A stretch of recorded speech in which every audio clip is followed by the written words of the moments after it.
रामायण में कुंभकर्ण एक बहुत ही दिलचस्प किरदार था, जिसे 6 महीने सोने और फिर एक दिन जागने के बाद फिर से 6 महीने सोने का वरदान प्राप्त था।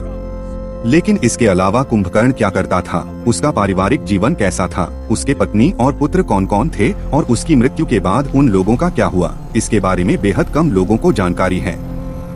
तो चलिए जानते हैं।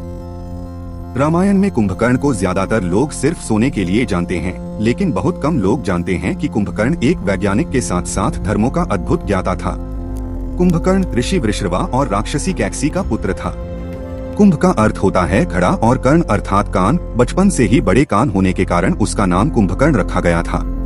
पुराणों के अनुसार कुंभकर्ण अपने पूर्व जन्म में असुरराज हिरण्यकशिपु का छोटा भाई हिरण्याक्ष था, जिसका वध भगवान विष्णु के वाराह अवतार द्वारा हुआ था।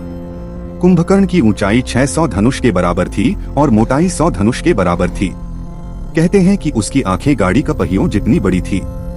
कुंभकर्ण इतना अधिक खाता था कि उसकी एक खुराक में कई नगरों का पेट भर जाता। ब्रह्मा जी ने सोचा कि अगर ये ऐसे ही खाता रहा तो एक दिन सृष्टि से मनुष्य और जीव ही गायब हो जाएंगे। इसलिए जब ब्रह्मा जी को प्रसन्न करने के लिए रावण और कुंभकर्ण ने तप किया, तो वरदान देते वक्त ब्रह्मा जी के कहने पर माता सरस्वती ने कुंभकर्ण की बुद्धि भ्रष्ट कर दी और कुंभकर्ण ने इंद्रासन की जगह निंद्रासन मांग लिया। जब कुंभकर्ण को अपनी गलती का एहसास हुआ तो उसने ब्रह्मा जी से विनती की कि उसे जागने का अवसर भी मिले, तो ब्रह्मा जी ने उसे एक दिन जागने का अवसर दिया, लेकिन यह भी कहा कि अगर इसे समय से पहले जगाया गया तो इसकी मृत्यु तय है। इसलिए कुंभकर्ण 6 महीने सोता था, एक दिन जागता था और फिर सो जाता था। कुंभकर्ण के बारे में कहा जाता है कि उसे तमाम वेदों और धर्म की जानकारी थी। वह भूत और भविष्य का ज्ञाता था। वह पाप से भी दूर था, क्योंकि वो अधिकतर समय सोता था, तो उसे कभी भी ज्यादा कर्म करने का अवसर ही नहीं मिला। राक्षस प्रवृत्ति का होने के बावजूद कुंभकर्ण बहुत ही सरल स्वभाव का था। वो एक दिन जो जागता तो सारे प्रयोग के काम करता था। उसे नए विमान, यंत्र, अस्त्र इत्यादि बनाने का बहुत शौक था, तो वो एक दिन परीक्षण में ही गुजार देता था।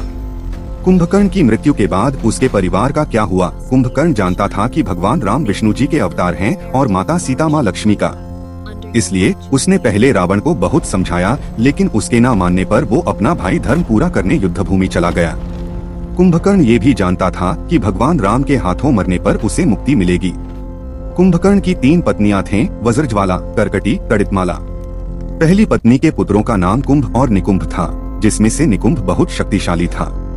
उसे कुबेर ने निगरानी का खास दायित्व सौंपा गया था। दूसरी पत्नी के बेटे का नाम था भीमासुर था, जिसने अपने पिता की मृत्यु की बदला लेने के लिए देवताओं से युद्ध भी किया था।